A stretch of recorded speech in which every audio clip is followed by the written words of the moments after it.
अस्सलाम वालेकुम जी। मेरा नाम डॉक्टर अब्दुल हलीम है। मैं कंसल्टेंट साइकेट्रिस्ट हूँ। मेरा 10 साल से ज़्यादा तजर्बा है साइकेट्री में काम करने का। इस वीडियो में आपको मैं बाइपोलर डिसऑर्डर की बीमारी के बारे में बताने जा रहा हूँ।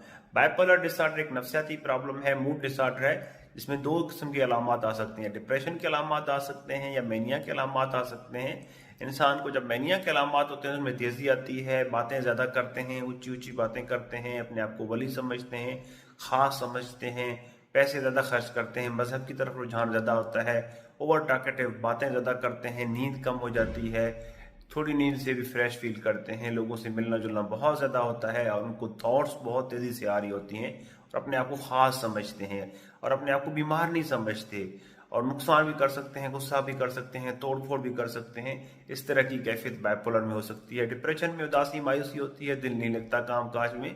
अगर ऐसा कोई मसला है तो उसका इलाज होना चाहिए। वो नफसियाती केमिकल इम्बेलेंस होता है।